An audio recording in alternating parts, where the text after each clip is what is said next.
been an instance where, for instance, someone has been so good at forging that, and it's been, and they do it purposefully or they've been found out, that those actually attain a value of their own? Possibly, but then again, it's just something that it's something that you just don't. It's like if you have a nursery school class, you don't want the kid with the H1N1 to join the class because he probably won't get the others sick. It's just sort of a, I don't know. In that sort of area, I just try, because there are good Benton figs out there. I see them. There are bad ones. There are good this. There are good that. The important thing to me is just to try to get those.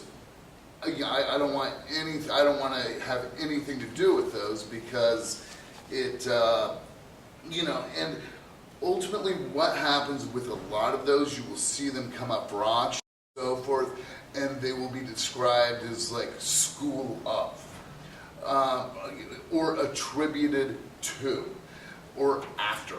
And that's as you're looking at these things that come up for sale, if you see school of, attributed to, or artist name after, that means it's, there's either no provenance and maybe someone thinks it might be and so forth.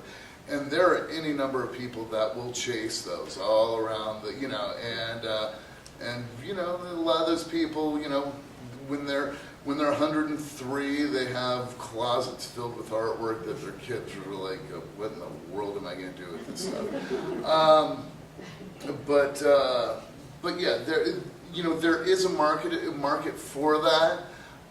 There are galleries that do deal in that. You'll often see these things come up at the mid-range or minor auctions houses as attributed to or school of. And that's kind of how they're marketed and sold. Yes? I'm curious about your statement about the provenance being everything. Yeah. Occasionally you hear these news stories, and I wish I could think of an example of some piece that's attributed to an artist, and it seems to be presented as this is the real truth, this is it. In cases like that, would there be a provenance, or would it be authenticated based on some other things? Really, there's really kind of three layers of authentication. I mean, me looking at it, not being, maybe knowing the artist well, knowing the style of artwork, knowing all this, but then again, as a dealer selling it, you kind of want to take yourself out of that. But, there are cases of things being found and all of this, but they're few and far between because, but it's like this, the painting that's on the cover of the catalog, this is an early Thomas Hart Benton mural, History of Water. This painting was made for a soda fountain in Washington, D.C. in like 1930. The place was sold, this was put into storage in the basement of the building for like 30 years. And then kind of taken out and sort of rediscovered after that. So these things do happen, and you'll find it a lot with work of a major artist when they were younger.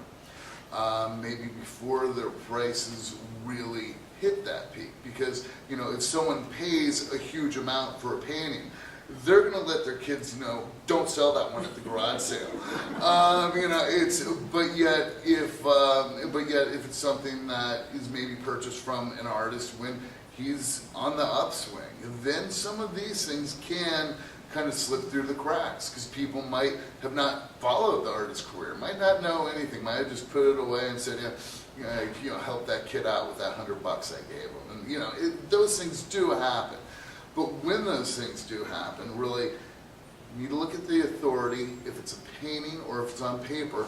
Also, painting conservators, paper conservators are huge because they can look at it, they can tell you how old they think the canvas is, how old they think the paint is, how, and if someone's, and no one was faking a Thomas Hart Benton in the 40s and 50s.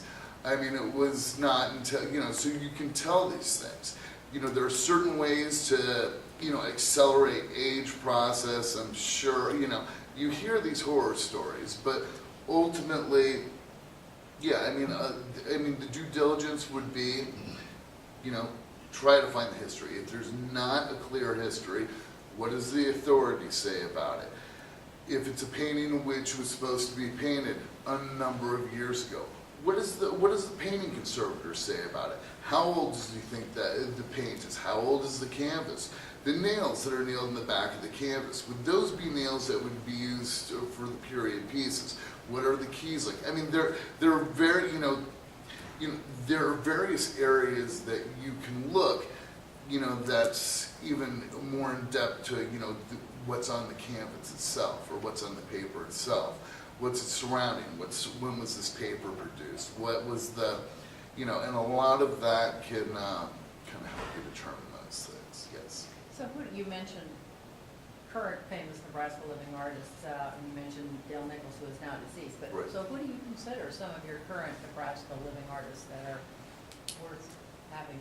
I mean, as far as you know, investment, you know, I don't want to get in trouble and start naming names because I'm going to No, forget. not But in- as far just who as you far as a consider, major yeah. Nebraska artist now, Right. that if you bought him now and hung on to him, you would see a big price bump. Would be someone that's already established a major, like a Keith Jacobsagen, I would say. You know, Steve Roberts up in Omaha is very good. You know, June Kaneko is also has a great national name. Although when you go and never mind.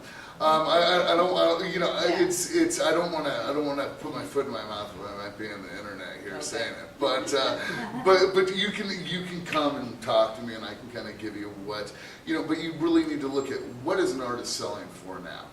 And if there is, you know, a major, if there's there's only a certain amount that I would put on a living artist, because bottom line, they're producing more work, and it's something to where you will find, like even some of these abstract contemporary artists, like some of these New York guys that are, you know, they're 30 and they're selling their works for in the six-figure range, and it's something that is just sort of silly because that's buying what's hot now.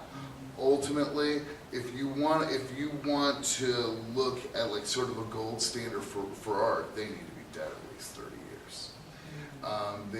They need for their work to have gone through the auction market, have the peaks and valleys taken out of it, and see where it stands. I mean, if you're looking at art as an investment, that's what you need to do.